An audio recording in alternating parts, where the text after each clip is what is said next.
विक्षेपण।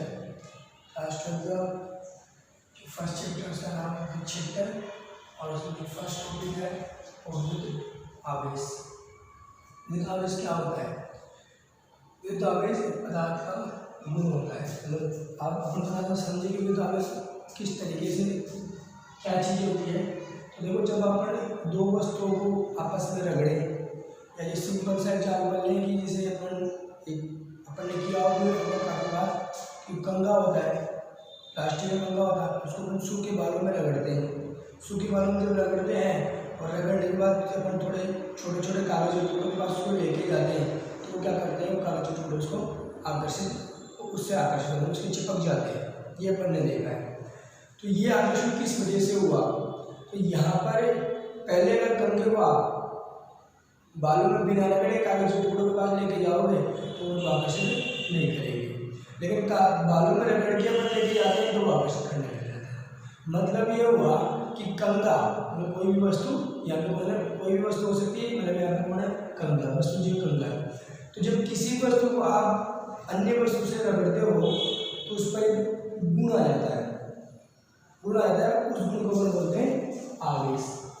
और यहाँ पे भी क्या हुआ है, जब कंघे को बालों में रगड़ के कागज के टुकड़ों को बाहर लेके गया तो उसके चिपक गए, और बिना रगड़े लेके गया तो उसके चिपकते नहीं है। तो चिपकते हैं, चिपकने लग गए मतलब वो वस्तु को आकर्षित करने लग गया।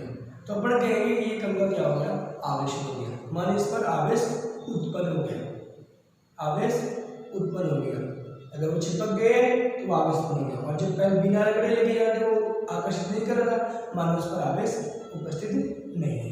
तो आवेश किस तरीके से उत्पन्न हुआ? जब वस्तुओं को आपस में रगड़ेंगे। मतलब ये कह सकते हैं कि कोई भी वस्तु अन्य वस्तु पर जब बल आरोपित करती है, कोई भी वस्तु अन्य वस्तु पर जब बल आरोपित करती है, वो आरोपित बल आपका आकर्षण बल भी हो सकता है और प्रतिकर्षण बल भी हो सकता है। आकर्षण बल भी हो सकता है और प्रतिकर्षण बल भी हो सकता है। मतलब अगर किसी भी वस्तु में अन्य वस्तु को आकर्षित या प्रतिकर्षित करने की क्षमता है तो अपन बोलेंगे उस वस्तु पर आवेश मौजूद है। क्या बोला मैंने? अगर किसी भी वस्तु पर कोई भी वस्तु अन्य वस्तु को आकर्षित या प्रतिकर्षित कर सकती है तो अपन कह सकते हैं कि उस वस्तु पर क्या है, विद्युत आवेश या आवेश मौजूद है, विद्युत आवेश वस्तु मौजूद है। तो और बिना रगड़े जब ले लिया था तो कंघा बिना रगड़े में कागज के टुकड़े पर ले लिया तो आकर्षित नहीं कर रहा है, इसका मतलब उस पर आवेश मौजूद नहीं है। और रगड़ के जब मैं लेके जा रहा हूँ तो कंघा आकर्षित कर रहा है, मतलब उस पर आवेश मौजूद है। तो सिंपल सी बात है कि आवेश आया कब? जब मैं रगड़ा तब तो वो आकर्षित किया, मानो उस पर आवेश आया। बिना रगड़े ले गया तो आकर्षित नहीं करा, मानो उस पर आवेश नहीं है। तो इससे अपने को इतनी सी बात समझ में आती है कि आवेश उत्पन्न कैसे हुआ? रगड़ने से, रगड़ने से। समझ में आई बात? और जैसे अपन आवेश की डेफिनेशन देना चाहे, आवेश की डेफिनेशन क्या हो जाएगी? आवेश पदार्थ का गुण है। क्या है? आवेश पदार्थ का गुण है जिससे या जिसके कारण, उस गुण के कारण वह पदार्थ अन्य वस्तुओं को आकर्षित या प्रतिकर्षण कर सकता है, अन्य वस्तुओं पर बल आरोपित कर सकता है। तो अपन लिख सकते हैं विद्युत आवेश यह पदार्थ का गुण होता है जिससे वह अन्य वस्तुओं पर बल आरोपित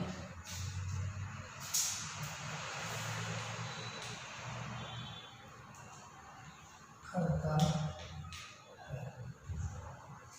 ये पदार्थ का गुण होता है जिससे अन्य वस्तुओं पर बल आरोपित कर सकता है। ये बल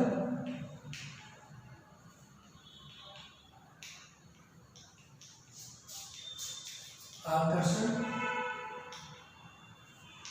या प्रतिकर्षण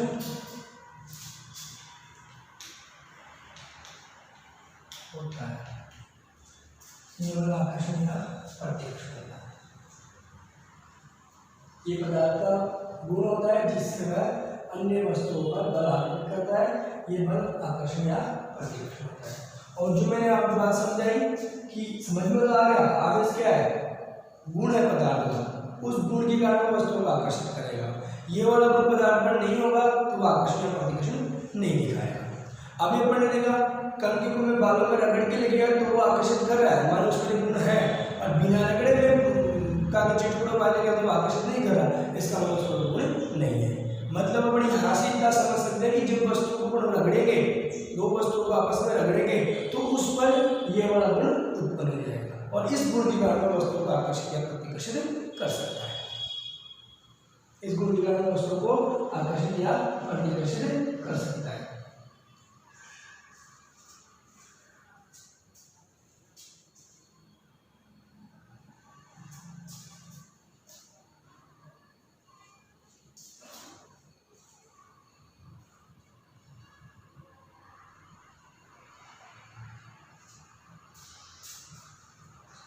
अब आपके सामने एक प्रयोग दर्शाता हूं, देखो ध्यान से समझना।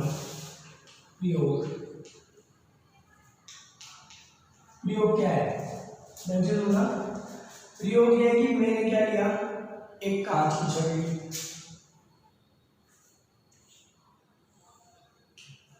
ये क्या है, कांच की छड़ी, और एक दूसरी छड़ी में ये क्या है, छड़ नहीं है, ये छड़ है, ये कांच की छड़ है, और ये भी आपके पास कांच की छड़ है। हुआ क्या है, इस कांच की छड़ को मैंने क्या किया, एक रेशम का कपड़ा है, रेशम का कपड़ा, इस कांच की छड़ को मैंने रेशम के कपड़े से रगड़ा, इसको मैंने आपस में रगड़ा, और इस छड़ को मैंने एक धागे से लटका दिया, इस छड़ को। तो अपने को पता है कि जब मैं इसको आपस में रगड़ूंगा तो उस पर ये वाला गुण आ जाता है, जिसके कारण वह अन्य वस्तुओं को आकर्षित या प्रतिकर्षित कर सकता है। ऐसे दूसरी कांच की छड़, उसको भी मैंने रेशम के कपड़े से रगड़ा, इस कांच की छड़ को मैंने रेशम के कपड़े से रगड़ा, और इस कांच की छड़ को मैंने रेशम के कपड़े से रगड़ा। इस छड़ को मैं कांच की छड़ को रेशम के कपड़े से बिल्कुल लटका दिया, और दूसरी छड़ में रेशम के कपड़े से लटका के इसके पास में लेके आ रहा, इसके पास में मैं लेके आ रहा। तब मुझे देख रहा क्या मिला, ये दोनों छड़ें क्या होती है, प्रतिकर्षित होती है। क्या होती है, प्रतिकर्षित। इनमें प्रतिकर्षण देखने को मिला।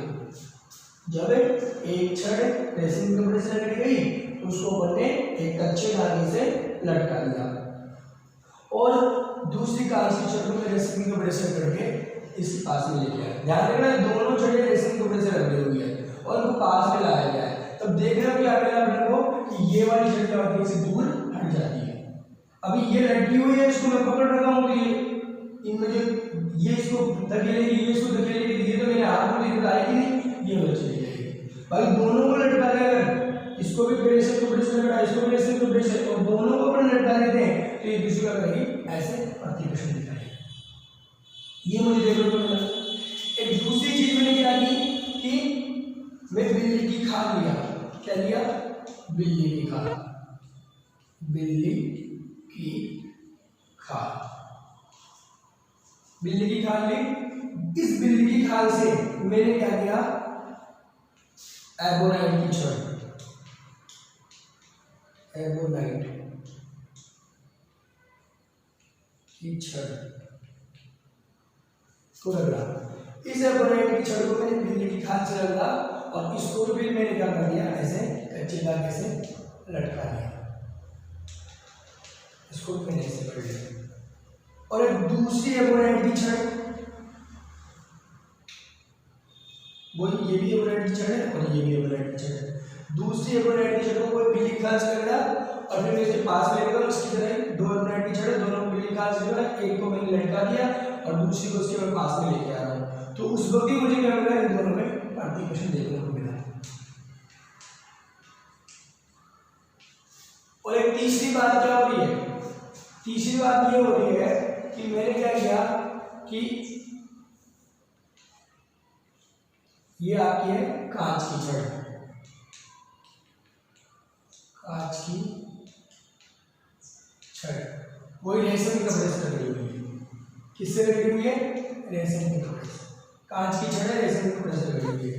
और ये आपकी क्या? एबोनाइट की छड़, एबोनाइट वही बिल्ली की खाल से लगी हुई है। पहली स्थिति में मैंने दोनों को रेशम के कपड़े से रगड़ा और पास में प्रतिकर्षण हो गया। दूसरी स्थिति में दोनों को एबोनाइट की छड़ से रगड़ा, एबोनाइट की दोनों एबोनाइट की छड़ को बिल्ली की खाल से रगड़ा और जो पास में प्रतिकर्षण नजर आया। तीसरी स्थिति में मैं क्या कर रहा हूँ? कांच की छड़ को रेशम के कपड़े से रगड़ के लाया, इसको मैंने लटका दिया और एबोनाइट की छड़ को बिल्ली की खाल से रगड़ के लाया और मैं इनको पास में लेके आया, तब मुझे इनमें क्या है? आकर्षण देखने को मिलता है। अब इन दोनों मुझे आकर्षण देखने को मिलता है। तो ये प्रयोग किया गया, इससे पर इतनी बात है। अब ये जो प्रयोग किया गया इससे पर क्या क्या निष्कर्ष निकालते हैं? अपन ने निष्कर्ष निकाला तो क्या हुआ कि जब दो वस्तु को आपस में रगड़ा गया, जब दो वस्तुओं को आपस में रगड़ा गया, इनको रगड़ा अपन ने, इसको इससे रगड़ा, ये प्रतिकर्षण हो गया, ये प्रतिकर्षण, ये आकर्षण। और इनको बिना रगड़े पास में ले जाऊं, अगर मैं दो कांच की छड़ों को, ये दो कांच की छड़ें हैं, क्या है?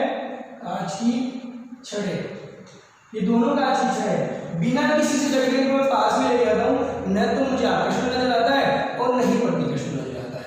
न तो ये आकर्षित होती हुई नजर आती है और न ही प्रतिकर्षित होती हुई नजर आती है।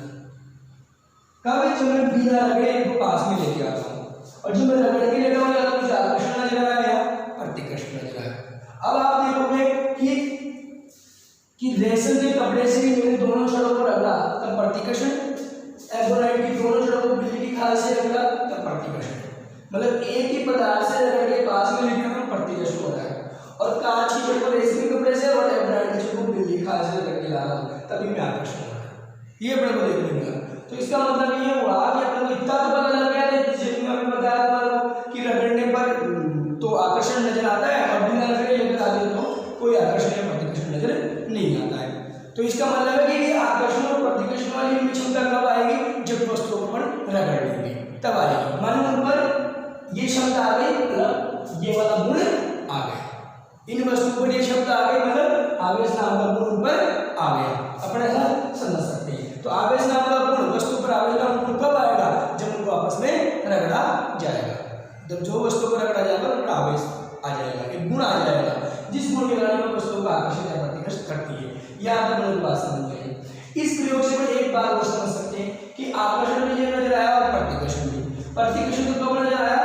जब मैं कांच की छड़ को रेशम के कपड़े से, एक ही चीज से रगड़कर दो सेम पदार्थों को एक सेम पदार्थ से रगड़कर पास में लाऊं तो प्रतिकर्षण, और दो अलग अलग पदार्थ को, इस वाले पदार्थ को इस पदार्थ से रेशम के कपड़े से रगड़कर बिल्ली, दो अलग पदार्थ को अलग पदार्थों से रगड़ के लेके आ रहा हूं तो आकर्षण नजर आता है। तो मेरे को ये समझ में आया कि ये जो गुण उत्पन्न हो रहा है ना वस्तु पर रगड़ने पर, जो गुण उत्पन्न हो रहा है जिसको बड़ा आवेश नाम दे रहे हैं, वो 200 रूपों में होगा। ये बात मेरे को ऐसे दिमाग में आ गई। इसे एक्सपेरिमेंट करने बाद इससे सिखा सकता हूं मैं कि रगड़ने पर वस्तु पर जो आवेश नाम का गुण आ रहा है वो 200 रूपों में मिलेगा अपने को, उसके दो रूपों में। वो कहां से पता लगा है कि एक बार आकर्षण और एक बार प्रतिकर्षण नजर आ रहा है। समझ में आ रही बात? तो ये 200 रूपों में मिलेगा, इसलिए यहीं से पता लगता है आवेश 2 रूपों में मिलेगा। और आवेश के प्रकार 2 प्रकार होते हैं, आवेश के 2 प्रकार होते हैं। फिर उनका नामकरण किया जाएगा कि आवेश 2 प्रकार के समझ में आ गए। अब उनका क्या क्या नाम रखें, मतलब एक का नाम अपने वैसे जनरली क्या रखते हैं? धन आवेश और ऋण आवेश। आवेश के प्रकार, आवेश कितने प्रकार का है? 2 प्रकार का है, धन आवेश और ऋण आवेश, ये 2 प्रकार का है।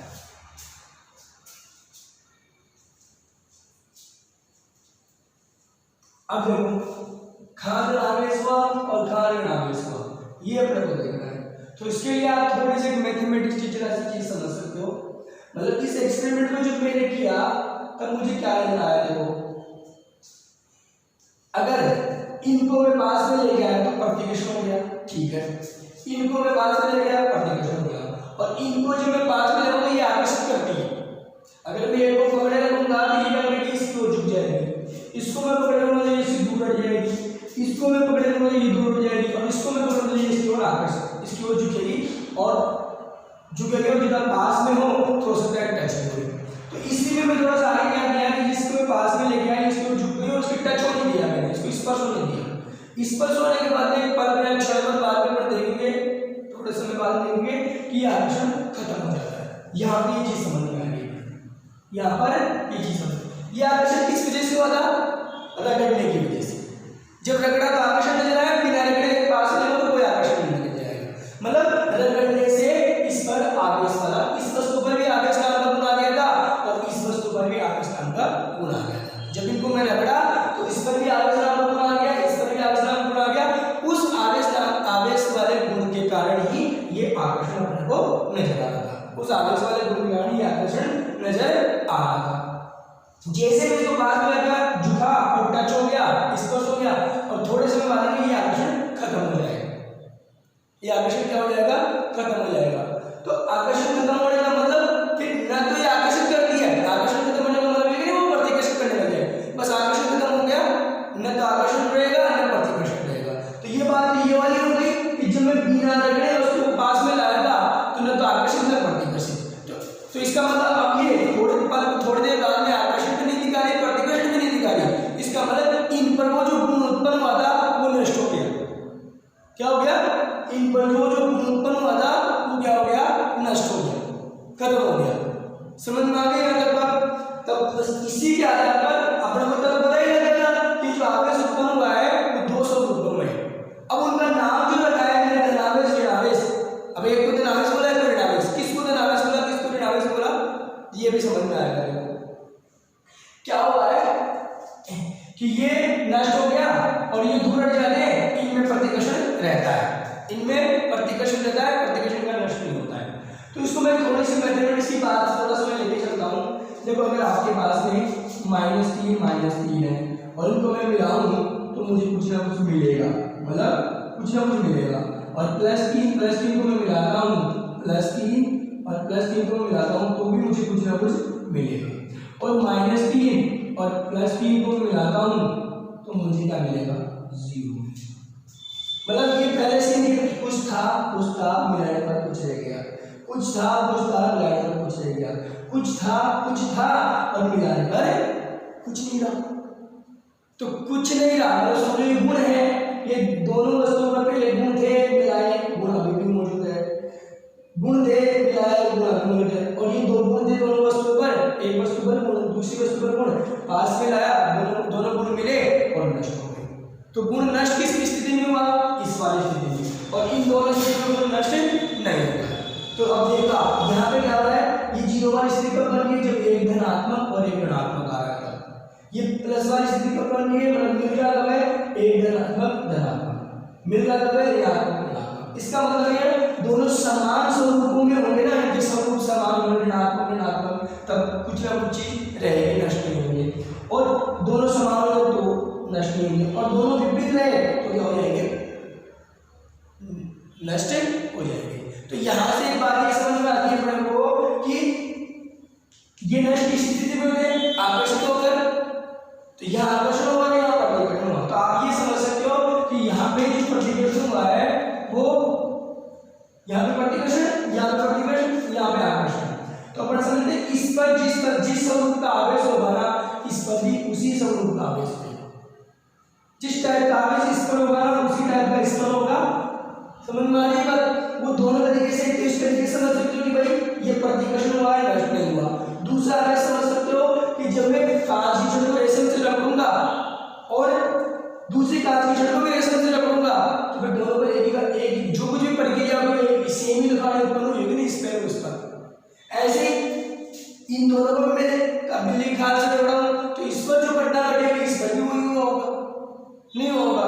इसलिए इन दोनों पर सेम प्रकृति का आवेश होता है। इसको मैंने रेशम से रगड़ा और इसको मैंने बिल्ली की खाल से रगड़ा, ये आकर्षण हो गया। तो इस पर अलग टाइप का आवेश होगा और इस पर अलग टाइप का आवेश होगा। इधर से भी समझ सकते हो और इस बात से भी समझ सकते हो। नष्ट इस स्थिति में हो रहे हैं, इस दोनों विपरीत प्रकृति के आवेश है, और ये अभी भी नष्ट नहीं हो रहे, इस दोनों में समान प्रकृति के आवेश। समझ में आई बात?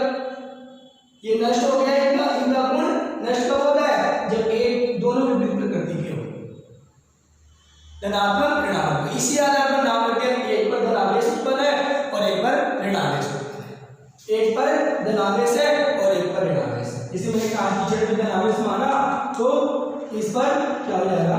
ऋणावेश हो जाएगा। और ऐसे ही प्लस प्लस, तो कुछ ना कुछ नष्ट नहीं हो रहा, तो ये वाली चीज कांच जड़ धनावेश माना है मैंने, जब रेशम के कपड़े से रगड़ा है, तो ये समान प्रकृति के प्रतिकर्षण कर रहे हैं, और ये यहाँ पर ऋणावेश है, ये प्रतिकर्षण कर रहे हैं। तो समान प्रकृति के प्रतिकर्षण, समान प्रकृति की प्रतिकर्षण, असमान प्रकृति में आकर्षण। कोई ऐसे थोड़ा दिमाग में बस विपरीत प्रकृति के आवेश आकर्षित क्यों होते हैं और समान प्रकृति के आवेश प्रतिकर्षित कैसे होते हैं, उस बात को आप इस तरीके से समझ सकते हो कि अपन ने जब सेम कपड़े से दोनों जोड़ करके लाया तो इनको सेम प्रकृति का आवेश होगा, जब पास में मिला के देखा गया तो अपने को प्रतिकर्षण नजर आया। और इसमें भी अपने को एमोनाइट जब बिल्ली घाव से करके लाया तो अपने को दोनों में सेम ही प्रकार का आवेश उत्पन्न होगा, तो प्रतिकर्षण नजर आ गया। ये एक्सपेरिमेंट के थ्रू क्लियर हो, कोई कारण नहीं है साहब। और यहाँ पे आकर्षण नजर आ रहा है, इसको पढ़ने रेशम के कपड़े से लग रहा था और इसको पढ़ने किससे लग रहा था? बिल्ली की खाल से लग रहा था, तो इनका विपरीत प्रकृति का आवेश होगा और आकर्षण देखने को मिलेगा। समझ में आई बात?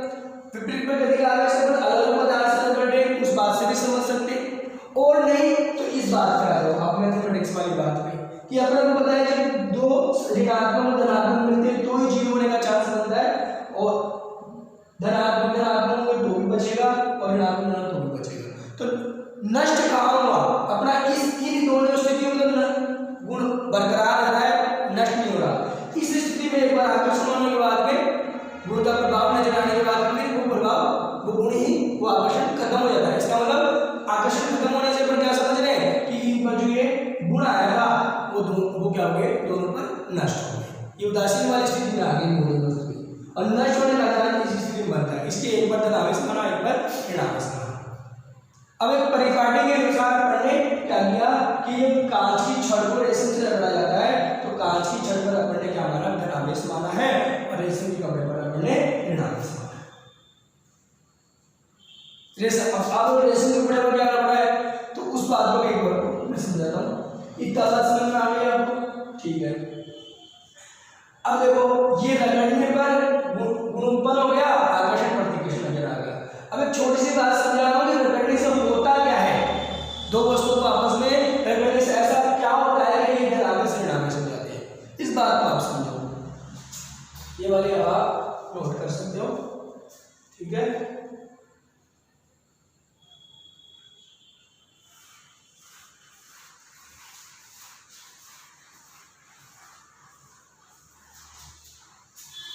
आवेश दो प्रकार से मिला था, एक का नाम धनावेश था, एक का ऋणावेश था। आवेश दो प्रकार का है, क्या कहानी मैंने समझा दी। अब रगड़ने से सर क्या हो रहा है कि मेरे गुण आ जाता है, इस बात को समझना है। तो इस बात को समझने के लिए मेरे पास में क्या है कि तुमको पता है हर एक पदार्थ, हर एक वस्तु किससे बनी हुई है? परमाणु से। और परमाणु की संरचना आपको पता है, परमाणु क्या होता है? एक नाभिक होता है, उसके अंदर प्रोटॉन होते हैं और न्यूट्रॉन होते हैं, और उसके चारों इलेक्ट्रॉन घूमते रहते हैं। न्यूट्रॉन नाभिक के अंदर न्यूट्रॉन होते हैं, प्रोटॉन से नाभिक होता है, यहाँ पे क्या होते हैं? प्रोटॉन होते हैं और न्यूट्रॉन होते हैं, और इसके चारों तरफ में इलेक्ट्रॉन घूमते रहते हैं। ये तो इलेक्ट्रॉन और यहाँ पर प्रोटॉन और न्यूट्रॉन, ऐसा होता है। और अपन पता है ये चीज क्या होती है?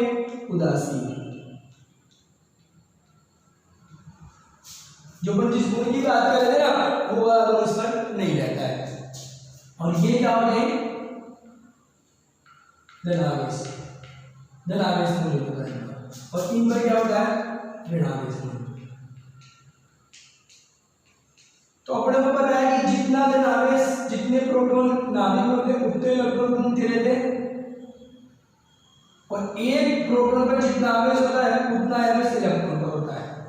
एक प्रोटॉन पर आवेश और एक इलेक्ट्रॉन पर आवेश क्या होते हैं? बराबर होते हैं।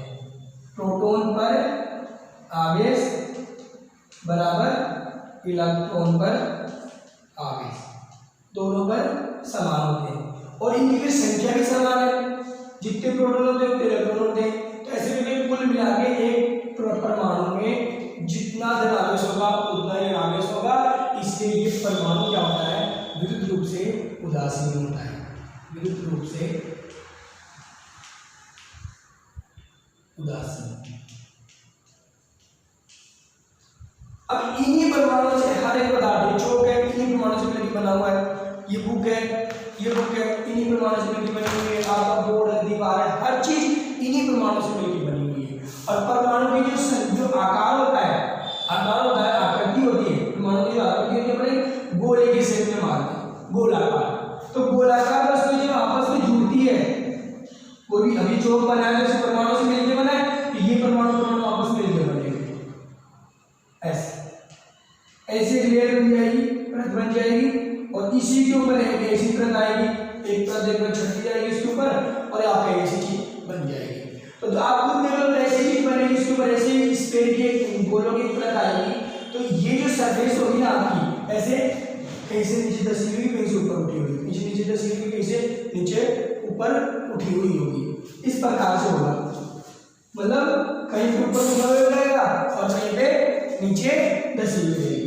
मतलब कोई भी सरफेस, किसी भी वस्तु का जो सरफेस होता है वो बिल्कुल समतल नहीं होता, बिल्कुल समतल। अब ये बोर्ड आपको बिल्कुल समतल दिख रहा है, चिकना दिख रहा है, लेकिन फिर भी अपन इसको थोड़ा कोई माइक्रोस्कोप वगैरह देखेंगे तो कहीं पे अपन को बारीक बारीक बीच में दसाव मिलेगा, वैसे उठाव मिलेगा, ऐसा आपको मिलेगा। तो होता क्या है, मैंने क्या बताया था, वस्तु को रगड़ने पे यह वाला गुण उत्पन्न होता है। तो रगड़ने से क्या होगा, जैसे मान लो ये बोर्ड है, इसकी सतह भी कैसी है, ऐसे कहीं से दसी हुई, कहीं से ऊपर उठी हुई है, और ये चौक है, इसकी सतह भी ऐसी है। तो चौक को मैं जब बोर्ड पे रगड़ रहा हूँ, लिख रहा हूँ, तो भी रगड़ रहे हैं और ऐसे रगड़ रहा हूँ, तब क्या हो रहा होगा कि इसका जो ऊपरा हुआ पार्ट है, इसे आप इसमें समझ सकते हो, ऐसे सतह है, कहीं से उठी हुई है, कहीं से दसी हुई, कहीं से उठी हुई है, कहीं से दसी हुई है। ऐसे दूसरी सतह होगी, वो भी कहीं से उठी हुई, कहीं से दसी हुई होगी। अब ये वाली सतह इसके ऊपर जब रगड़ी रहेगी, जब ये वाली सतह इसके ऊपर रगड़ी रहेगी, तो क्या होगा, इसका जो नीचे दसा हुआ पार्ट और इसके ऊपर उठा हुआ पार्ट, देखो मैं नाम लिखता हूँ, इसको बोलेंगे गर्त, और इसको पढ़ने से उभार बोल दो, या ऐसे ऐसे श्रृंग मान चोटी होती है, श्रृंग हो गया, और ये वाला जो हो गया ये नीचे दसा हुआ पार्ट वो गर्त हो गया। ऐसे ये श्रृंग और ये गर्त और ये श्रृंग। तो जब ये एक सतह है, चौकी सतह बोर्ड पे लगी आएगी, मतलब एक दूसरी सतह पर आएगी, तो इसकी एक गर्त है, कभी इसके श्रृंग पर आएगी और आगे चलकर यहाँ आएगी। जैसे ये वाली यहाँ आ जाएगी, फिर एक तरीके से जिस खड्डे में पेड़ फंस गया ना, और उसको आगे निकालने में थोड़ा दम लगाना पड़ेगा। तो ऐसे इसको यहाँ से बाहर निकालने के लिए, जैसे ये वाला पोर्शन इसके ऊपर फंसेगा आगे रगड़ने पर, तो इसको बाहर निकालने में दम लगाना पड़ेगा। उस चक्कर में क्या होगा, या तो इसका ये गर्त टूट कर यहाँ जाएगा और यहाँ आ जाएगा, या क्या होगा, इसका जो ये उभार है टूटकर इससे चिपक जाएगा, इसके साथ आ जाएगा। मतलब क्या होगा, इससे कुछ कण टूटकर इसमें जा सके, इससे कुछ कण टूटकर इसमें आएंगे, तब ये आगे जाएगा।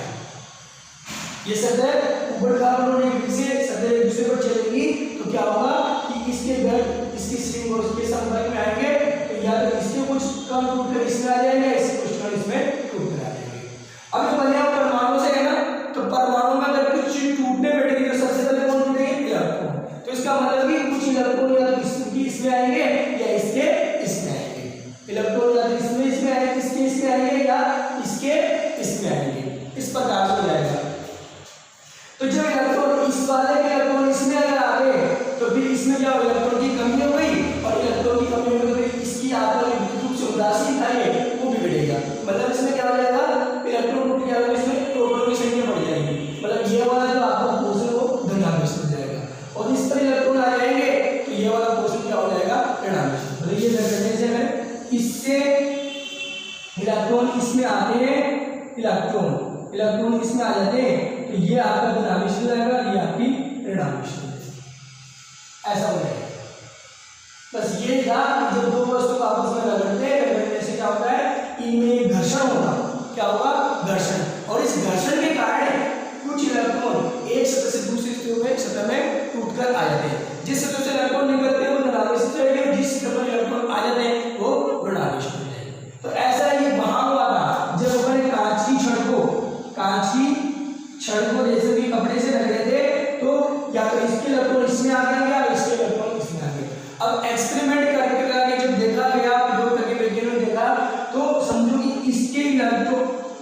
कांच के इलेक्ट्रॉन रेशम के कपड़े पर आते हैं जब इनको आपस में रगड़ा जाता है, तो इनको आपस में कांच के इलेक्ट्रॉन रेशम के कपड़े पर आते हैं। तो अब कांच के इलेक्ट्रॉन रेशम के कपड़े पर आ गए तो इसका मतलब ये धनावेशित होता है और ये ऋणावेशित होता है। ऐसे जब एल्बोनाइट की छड़ को किससे रगड़ा, बिजली की खाल से, तो उस वक्त क्या देखने को मिला जब इनको आपस में रगड़ा गया, तो उस वक्त होता है क्या, इसके बिजली की खाल के इलेक्ट्रॉन एल्बोनाइट की छड़ पर आते हैं, तो ये ऋणावेशित हो जाता है और ये धनावेशित हो जाता है। तो ऐसे अलग पदार्थ को रगड़ के दिया गया, एक इलेक्ट्रॉन उस पे आ रहे, जिससे इलेक्ट्रॉन निकलेंगे वो धनावेशित और जिससे इलेक्ट्रॉन आ जाएंगे वो ऋणावेशित हो जाएगा। इसको आप याद रखने के लिए एक टेबल याद रख सकते हो। टेबल क्या है, देखो मैं लिख रहा हूं, कांच, फ्लेनल, ऊन, रेशम, धातु, रबर,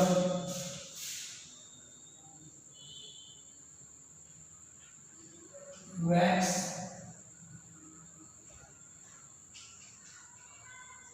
प्लास्टिक और सल्फर। कांच, फ्लेनल, ऊन, रेशम, धातु, रबर, वैक्स, प्लास्टिक, सल्फर, ये इस ऑर्डर में लिखा है मैंने। अब इसमें क्या है कि आप कोई भी दो पदार्थ उठाओगे, जैसे कांच और ऊन ले लिए मैंने, तो ये कांच को जब मैं ऊन से रगड़ूंगा तब क्या होगा, कांच धनावेशित होगा और ऊन ऋणावेशित होगी, और जब मैं ऊन को रबड़ से रगड़ूंगा तो ऊन धनावेशित हो जाएगी और कांच, अगर कांच को मैं रबड़ से रगड़ता हूं तो इसमें ये तो कांच धनावेशित और ये ऋणावेशित, और जब मैं ऊन को रबड़ से रगड़ूंगा तो ऊन हो जाएगी धनावेशित और ये ऋणावेशित। मतलब ये इनमें से कोई भी दो पदार्थ जो चुनोगे, जो टेबल में ऊपर आ रहा है वो धनावेशित होगा, जो नीचे आ रहा है वो ऋणावेशित होगा। ये टेबल एक्सपेरिमेंट कर करके सेट की हुई और इसका कोई रूल नहीं है, बस आप इसको याद करना है इसको, ठीक है। अब जो हो रहा है, अपने कांच और इस कांच को मैंने रेशम से रगड़ा था, तो कांच को रेशम कांच पर आ रहा, रेशम नीचे आ रहा, कांच धनावेशित रेशम ऋणावेशित, ऐसा हो जाएगा। रेशम को जैसे मान लो मैं प्लास्टिक की छड़ से रगड़ूं, जैसे मैंने एल्बोनाइट की छड़ ली है ना, तो आप एल्बोनाइट की छड़ से मान लो प्लास्टिक समझ लो, तो प्लास्टिक को अगर मैं इसको, या ये अलग है, ये बड़ा अलग, आप इसको देख लो, इसको इससे रगड़ा, और प्लास्टिक को मैं किससे रगड़ रहा हूं, एल्बोनाइट रेशम से, प्लास्टिक को रेशम से, तो उस केस में क्या होगा, रेशम आपका ऋणावेशित हो जाएगा और प्लास्टिक आपका नहीं, रेशम धनावेशित हो जाएगा और प्लास्टिक ऋणावेशित हो जाएगा। और कांच को मैं रेशम से रगड़ूंगा तो कांच धनावेशित और रेशम ऋणावेशित। अब इस टेबल में सल्फर को डाल दिया गया, इस पूरी टेबल में कांच सबसे ऊपर आ रहा है और प्लास्टिक सबसे नीचे आ रहा है, तो कांच को आप किसी भी पदार्थ से रगड़ोगे तो कांच हमेशा धनावेशित होगा, और प्लास्टिक को आप किसी भी पदार्थ से रगड़ोगे प्लास्टिक हमेशा ऋणावेशित होगा। तो इन दो पदार्थों को लेकर अपन चल सकते हैं याद रखने के लिए, कांच को किसी से भी रगड़ो धनावेशित, प्लास्टिक को किसी से भी रगड़ो ऋणावेशित, ऐसा हो जाएगा। इस तरीके से इसको आगे रख सकते हो। ये आपके आवेश के आवेश की डेफिनेशन हो गए, आवेश के प्रकार हो गए, और यहाँ मैंने आपको बताया कि रगड़ने से क्या होता है कि ये आवेशित हो जाता है, तो रगड़ने से इलेक्ट्रॉनों का स्थानांतरण होता है। तो आवेश के उत्पन्न होने का एक कारण क्या है, इलेक्ट्रॉन, केवल एक कारण यही है। इसके अलावा आपको पता है कि प्रोटॉन है जो अंदर प्रबंधन से बंधे हुए रहते हैं, आपको पहले से पता है। तो जब रगड़ा जाएगी तो वस्तु तो पहले इलेक्ट्रॉन ही निकलेंगे, फिर बाद में प्रोटॉन की बारी आएगी, तो इतना आगे तक नहीं जाएगा। इस तरह का केवल इलेक्ट्रॉन होगा, इलेक्ट्रॉन होगा, प्रोटॉन का नहीं होगा, प्रोटॉन प्रबंधन से बंधे हुए हैं इसलिए नहीं होगा। तो अगर वस्तु धनावेशित हो रही हो या ऋणावेशित, कोई वस्तु धनावेशित हो रही है या ऋणावेशित हो रही है, धनावेशित उसको धनावेशित करना हो तो भी इलेक्ट्रॉन के स्थानांतरण से होगा, और उसको ऋणावेशित करना हो तो भी इलेक्ट्रॉन के स्थानांतरण से ही होगा। ऐसा नहीं ऋणावेशित करना हो तो उसमें प्रोटॉन बढ़ा दूंगा, ऋणावेशित करना हो तो उसमें से प्रोटॉन निकाल दूंगा, प्रोटॉनों के स्थानांतरण से कुछ भी नहीं होगा, क्योंकि प्रोटॉन नाभिक के अंदर प्रबंध से बंधे हुए थे, उनको स्थानांतरित करना आसान नहीं है, व्यवहारिक रूप में प्रैक्टिकली ये चीज मुश्किल है। आसान क्या है, इलेक्ट्रॉनों को निकालना। तो अगर आपको किसी वस्तु को धनावेशित करना है तो उसमें से इलेक्ट्रॉन निकल जाएंगे, धनावेशित हो जाएंगे, और किसी को ऋणावेशित करना है तो उसमें इलेक्ट्रॉन प्रदान कर दिए जाएंगे, और जो दो वस्तु बराबर करते हैं एक से निकलेंगे और एक में आ जाएंगे। इस प्रकार से हो जाएगा।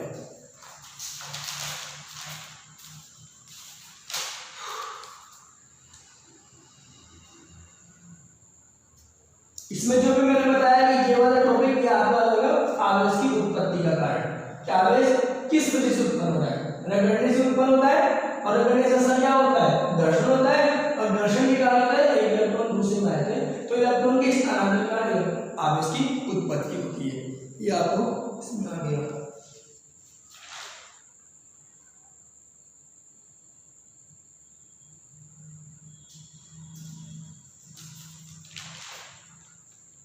टॉपिक में भी इतना ही था। अब आगे बढ़ेंगे, आवेश उत्पन्न हो गया। अब आवेश किस किस तरीके से उत्पन्न किया जा सकता है, मतलब किसी वस्तु को आवेशित किया करना हो, किसी वस्तु को आवेशित करना हो तो कितने तरीके से किया जाता है, वो अपन नेक्स्ट क्लास में पढ़ेंगे। अभी वीडियो लंबा हो जाएगा तो इतना आप देख लेना। अपन नेक्स्ट क्लास में क्या पढ़ेंगे, आवेश के वस्तु को आवेशित किस तरीके से किया जाता है, मतलब टॉपिक ये होगी आवेशन, चार्जिंग। वस्तु को चार्ज किस किस तरीके से कर सकते हैं। वस्तु को चार्ज करने के तीन तरीके होंगे, घर्षण द्वारा आवेशन, स्पर्श द्वारा आवेशन और प्रेरण द्वारा आवेशन। ये तीन तरीके चलेंगे, वो अपन नेक्स्ट क्लास में पढ़ेंगे। Thanks for watching video.